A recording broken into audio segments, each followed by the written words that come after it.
Bit of an embarrassing week for former Australian Prime Minister turned Australian Ambassador to Washington, Kevin Rudd.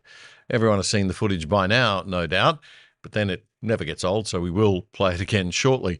But there were much more important matters at hand that came up in the news conference, so I want to show you those.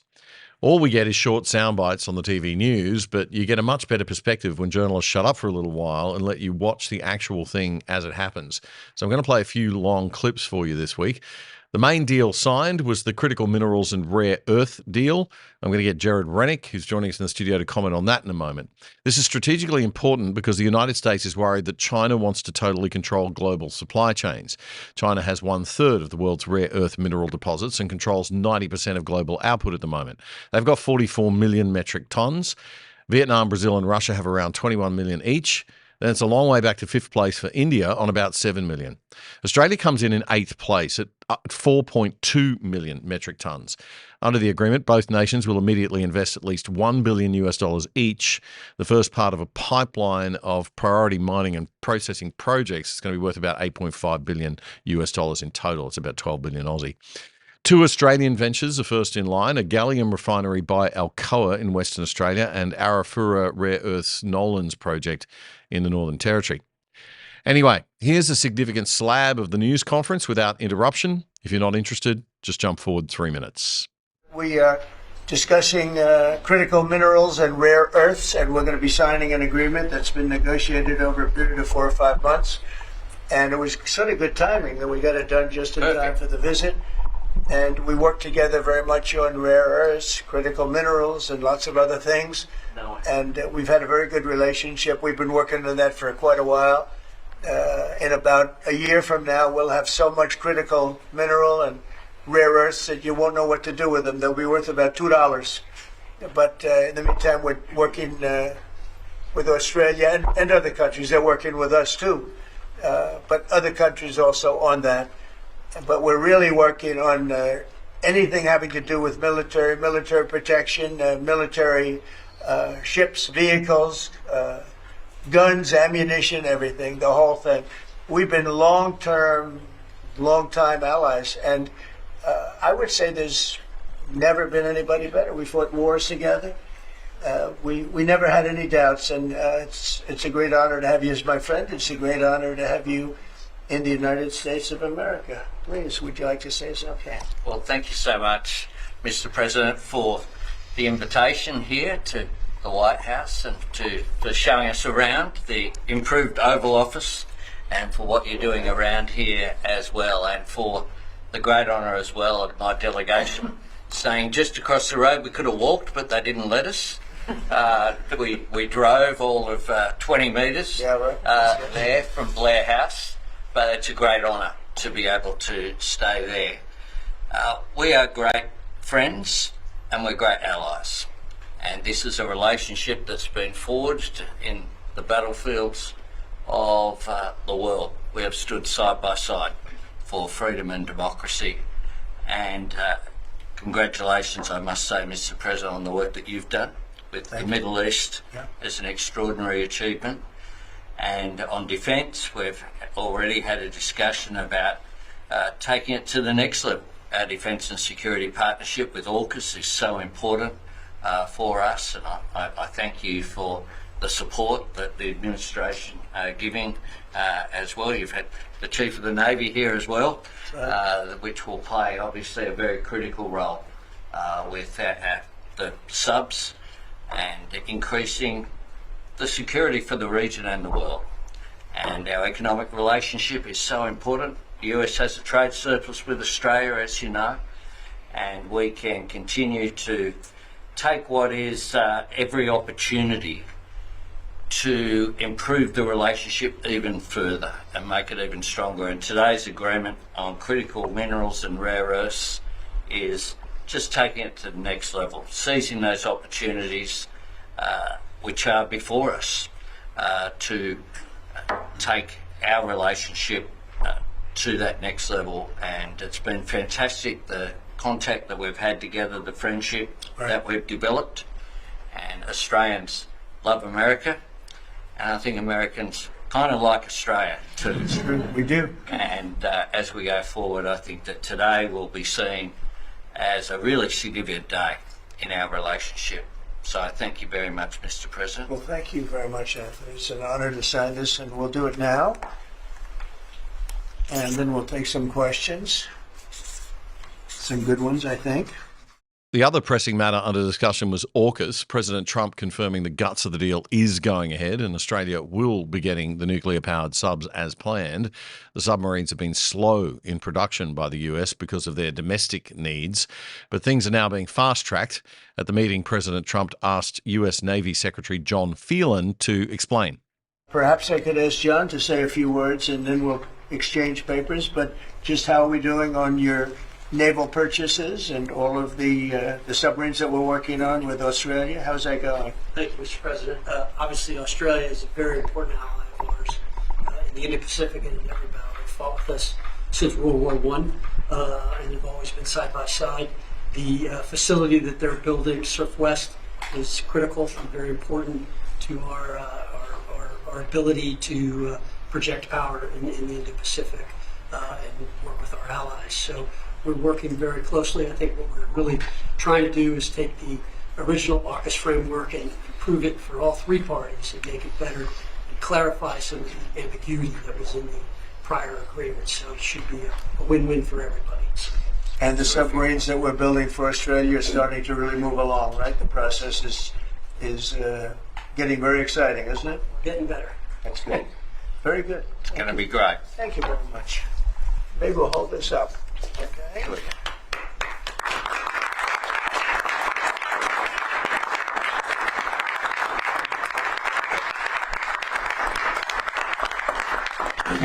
Thank you very much. The AUKUS defence pact that the Prime Minister just mentioned, it is a critical issue for Australia. Yes. You haven't really spoken much about it publicly. It was a deal that was done under Joe Biden to sell submarines to Australia at a time when you're not really making enough for your own needs. So can you tell us, have you gotten across the details of the deal? Do you support it, and will you honour it? It was made a while ago, and nobody did anything about it, and it was going too slowly. We do actually have a lot of submarines. We have the best submarines in the world, anywhere in the world, and we're building a few more currently under construction. And now we're starting, we have it all set. With Anthony, we've worked on this long and hard, and we're starting that process right now, and I think it's really moving along very rapidly, very well. The president was then asked a very important question for Australia and security in our region, whether he thought that AUKUS was a deterrent to China in any plans that it might have to invade Taiwan. Yeah, I do. I think it is, but I don't think we're going to need it. I think we'll be just fine with China. China doesn't want to do that. First of all, the United States is the strongest military power in the world by far. It's not even close. Not even close. We have the best equipment. We have the best of everything, and nobody's going to mess with that. And I don't see that at all with President Xi. I think we're going to get along very well as it pertains to Taiwan and others. Now, that doesn't mean it's not the apple of his eye, because probably it is. But I don't see anything happening. We have a very good trade relationship. We're going to have a very good, I think, when we leave South Korea, could be wrong, but I think we'll end up with a very strong trade deal. Both of us will be happy. And it's been confirmed that a meeting will take place between the two presidents, President Xi and President Trump, at APEC as planned. And then we had the big moment you've all seen a million times by now, Sky News' Andrew Clennell's question to the president about his administration's relationship with the Albanese government and its ambassador. Go ahead. Mr. President, there's been concern in Australia that it's taken 9 months to get this meeting. Have you had any concerns with this administration, with its stance on Palestine, climate change, or even things the ambassador said about you in the past, the Australian ambassador? I don't know anything about him. I mean, if he said bad, then maybe he'll like to apologize. I really don't know. Did an ambassador say something bad about him? Don't tell me. I don't. Where is he? Is he still working for you? Yeah. You said bad? Before I took this position, Mr. President, I don't like you either. I don't, and I probably never will. And it's that last line, the probably never will, that turned what people around the table thought could be laughed off into something far more serious that wiped the smile off Ambassador Rudd's face. It was a clear signal that there was no chance that the relationship can be mended. Kevin Rudd never expected that he'd be having to deal with a President Trump. He always thought his Washington gig would be cozying up to either a Democrat or a different Republican candidate. Rudd became US ambassador in March 2023, 1 full year before Trump secured the Republican presidential nomination for the second time. Joining me now to discuss all of this is former LNP Senator for Queensland, now the founder of the People First Party, Gerard Rennick. Gerard, thanks for joining us once again. Your take on that, I want to just talk about the deals, basically, because I think we've got the rare earth minerals deal, and then, of course, there's AUKUS. These deals involve a lot of Australian tax money and investment dollars out of our super funds and things like that heading in the direction of the United States economy, don't they? No wonder Trump's being so friendly to Albo. Yeah, look, the critical minerals deal is a good deal. It's $8 billion. I mean, in terms of what we export over $100 billion in iron ore, another $100 billion in coal. You know, it's estimated exports are going to be $60 billion.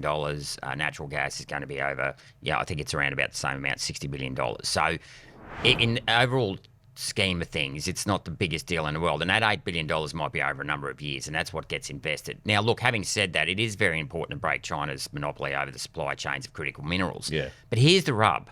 Why is it suddenly critical minerals are the only things that matter? Where was this view 40 years ago when we outsourced our manufacturing? This is what I find incredible about this whole argument. Everyone's saying, well, we don't want China to have a monopoly on the world supply of critical minerals. Okay, yep, tick, agree with that. Yeah, they're important things, and EVs But they literally have a monopoly over the world supply of a lot of manufacturing, especially here in Australia, where we manufacture very little. We have very little very small amounts of fuel reserves. If we're concerned about being self-resilient, then we need to become self-resilient. And that's not just in critical minerals, that's across the entire supply chain of value-adding manufacturing. Now, this is whereby, in my view, 40 years ago with the Button Plan, where we just lifted all tariffs and let manufacturing go offshore, we've thrown the baby out with the bathwater. And might I add, we've also did the same in 2023 with the Indian Free Trade Agreement, where we're now going to outsource our entire, well, it looks like potentially our entire service industry to India. Okay, so at what point do we put our national interest in front of, the vested interests of other countries? Not that I'm critical of this critical minerals deal. I'm critical of the super. But what do you do in a world where everybody's outsourcing to the cheapest labour, right? If you close your country off and you say we're going to be protectionist, we're going to pay proper wages, we're going to have our own capabilities locally, which is really important for defence and everything, and you do that, then your products become incredibly expensive to produce. You can't sell them anywhere. Okay. And you close off. So I mean, I'm asking that genuinely. I'm not criticising. I want to know the answer. No, okay, great question. Okay, first of all, we can do a lot of things here to make ourselves more competitive, right? We can get rid of payroll tax. Okay, step one, right? And we can afford to do that. That could almost generate itself. Oh, it's the most obscene tax of all. Yeah. Tax on hiring people. How obscene. We have reverse tariffs in this country now, and it's something I've touched on endlessly throughout my time in politics, is that we have a higher rate of tax on profits earned in this country than profits sent offshore. We need to increase the rate of tax on profits sent offshore. So effectively, they're called withholding taxes, interest, royalties, and rent. So if you make $100 here, the foreign multinational will come up with an arbitrary charge interest offshore, marketing fees offshore, royalties offshore, right? The withholding tax rate on that might be 15 cents, while the company tax rate, if you keep the property, is 30 cents. Okay, so we've got reverse tariffs in this country now, right? Secondly, we need to have and I called for this in my maiden speech, we need to have a federation convention where we streamline the roles and responsibilities of state and federal governments to get rid of all the excessive red tape, green tape, black tape, and doubling up. Right, so nobody wants to set up a business. The prospect of setting up a business is terrifying to most people. Small business, absolutely. But this is big corporations and big government working in collusion. And state governments in particular. I mean, what Victoria is doing is just shocking. They've lowered the threshold for land tax down to $50,000. Oh no! Right now, the other thing we haven't touched on, going back to the conversation we had before, we can lower energy costs. Right, if we went out there and built another 6 or 7 power stations, nuclear, coal, whatever, using our homegrown resources, we can drive down the cost of energy as as well. We can also use an infrastructure bank, which is one of our policies, to fund the construction of ports, airports, better roads, so that we can deliver goods and services to the market. Now, that we may not be able to compete entirely with Asia on that basis, but we can become a hell of a lot more competitive. Likewise, if we go and then build back our, bring back the military apprenticeship scheme, and actually so we're at a significant turning point this year, because I've mentioned the year 1985 a number of times already. This is very important, because the other thing that happened, when Button got rid of that military apprenticeship scheme got rid of tariffs on manufacturing 40 years ago, that saw the decline in the number of people doing apprenticeships, right? Because there were fewer manufacturing industries, so there were fewer companies offering apprenticeship roles. That last generation, whereby we had more people getting on the tools and going to university, because the complement to that... now it's the other way around. Yeah, the complement to that Button plan was the 1990 Dawkins plan, where the government stepped in and said, we're going to fund all our children to go to university. So they spend another 6 years in education. Many of them don't need to do that. And they actually graduate at 22, broken, brainwashed, instead of finishing school at 15 and going out and getting a trade, job. getting real skill. So they're all now retiring at 20. So that last generation that were on the tools are now retiring. It's 40 years moved on from that. So now we've now got a high, our new workforce is more on the pen pushing and on those service industries instead of the value-adding industry. So we've now got to change that mix, because we've created the superannuation industry, academia. All these are service industries that impose a cost on the economy and aren't adding actual... They're splitting the pie, but they're not increasing the size of the pie. But this happens to all manufacturing economies. You look at Hong Kong, you look at Singapore, they used to manufacture everything. Everything was made in Hong Kong, made in Singapore. They moved into service economies as they grew, as they got more wealthy. They pushed the service production, everything gets pushed off to China and now China's bigger cities in the east are now pushing it out to the western cities. And, isn't that a normal economic progression? It is. I mean, and that's the risk of letting the free market rip, is that you ultimately, free market's a jungle. Right. So if you run the risk of, while you want to obviously protect individual rights and freedoms, you don't want to empower corporations to centralise wealth. So now you've got Amazons, the Googles, you've got these huge, the number of car manufacturers in the world, I couldn't tell you, but I wouldn't be far off if I said it's probably a third of what it was 20 years ago. The number of big industries, big corporations now, the big conglomerates, combined with the fact that our superannuation is now, they're controlling our superannuation, and the boards that vote on these funds now, there's $4 trillion in super just here in Australia, right? So imagine what it's like worldwide. So all of this financial wealth is being concentrated into the hands of a very few unelected few.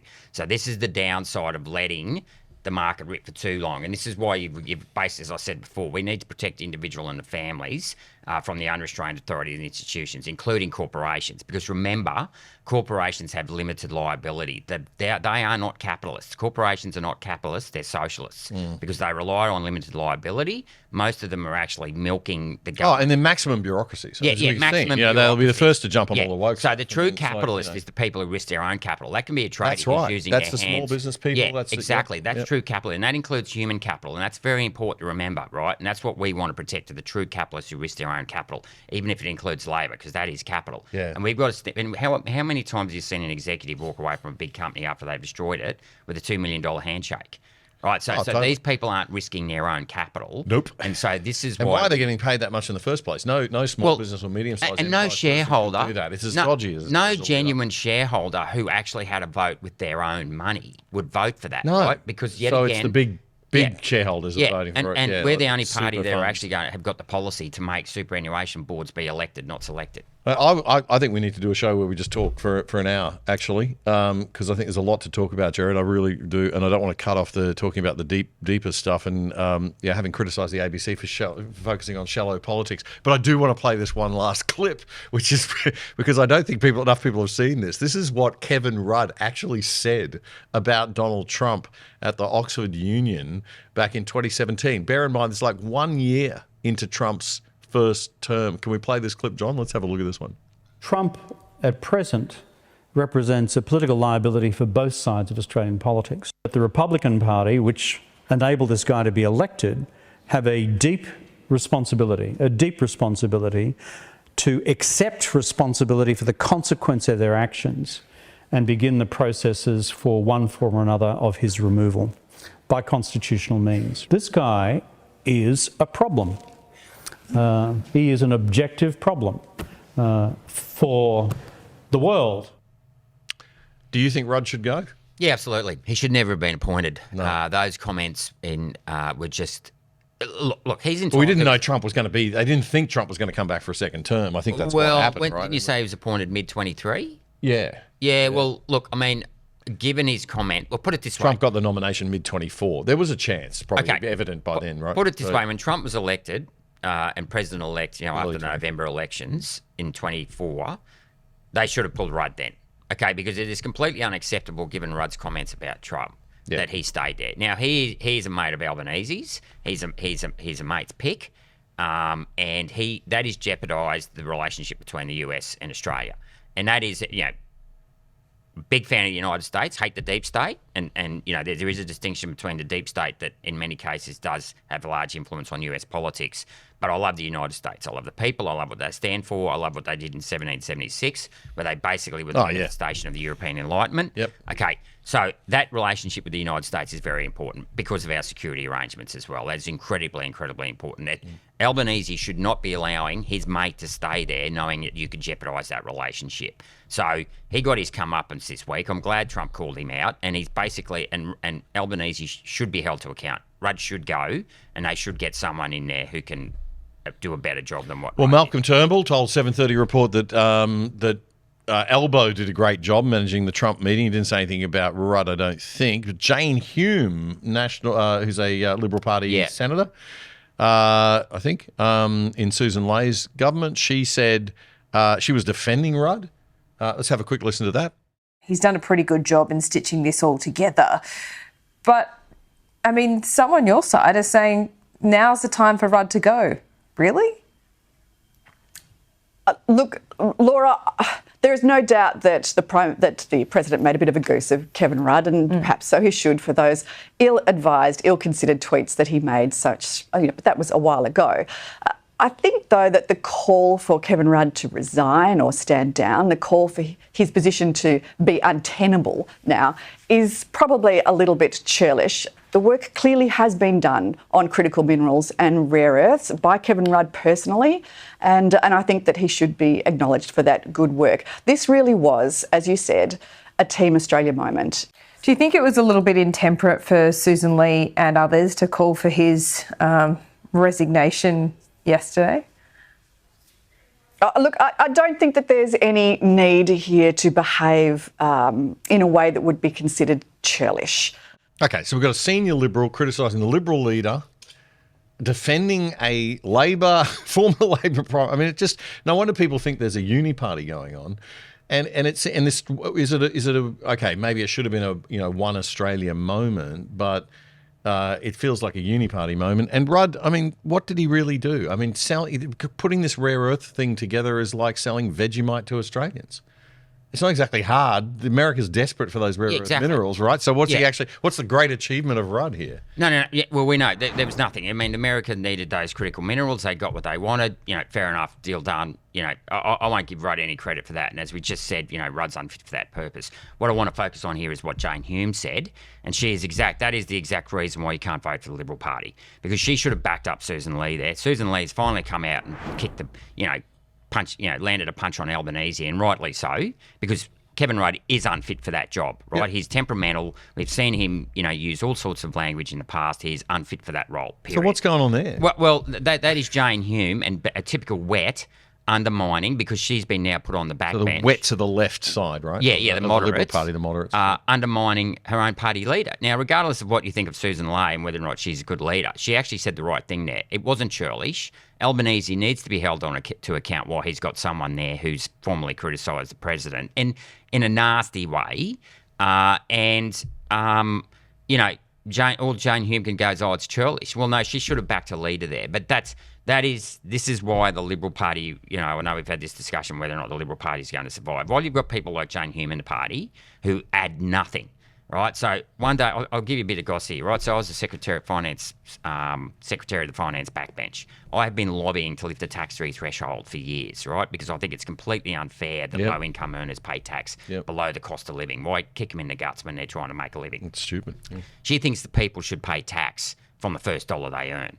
And I said, that's ridiculous because you're just keeping people below the cost of living threshold. That means they can't, might have to sell their house. They can't get their car repaired to get to work, whatever. Oh, it's just backwards But economics, yeah. absolute policy vacuum the whole time I was in there. She added nothing to the debate. And she's considered by the Conservatives to be a Conservative. I mean, this is how, misled many of the rusted on think. They think she's Conservative. She's as moderate as they come. Right. But yet again, she will flip-flop all over the place to make herself look good rather than be a conviction politician. It's career politicians we're going to get rid of. That's the fundamental problem. Can I add, her former role was, in those bigger banking and in the finance industry in Melbourne, right? Yep. So is she speaking out? She presents well. She's a professional but sort of corporate. Is she actually praising Rudd for the critical minerals deal or selling out our superannuation funds? I'll stand to be corrected, but I'm pretty sure she worked for superannuation funds who are now investing another $1 trillion of our hard-earned dollars over in the United States. So yet again, she should have disclosed her prior career experience there. Maybe that's why she thought Kevin Rudd did a good job. But just don't start me, because when I see that sort of thing, it's the exact reason why the Liberal Party's falling apart. Yeah, I went rogue with the Liberals because people were dying from the vaccine. I fought over an issue. I never, except to the last stages of that, where I did start attacking Hunt over, him not listening to me on the vaccines because I needed to go in hard on him. But I wouldn't discuss that stuff, make poor reflections on other people outside that vaccine issue only at the last minute. But just that, she should have doubled down on Rudd. He's a shocking. It was a real kick in the guts to Susan Lee. Absolutely. From and there's plenty, so senior from the party. So I come back to the old, it's got to split along ideological lines, and but anyway, we'll see what happens. Hopefully, you'll have some success with People First, mate. We'll get you back on the show again to talk in depth about some of these issues soon, I hope. Thanks very much for the amount of time you've given us today. Really do appreciate it, Gerard Rennick. You're welcome, Damian. Cheers. All right.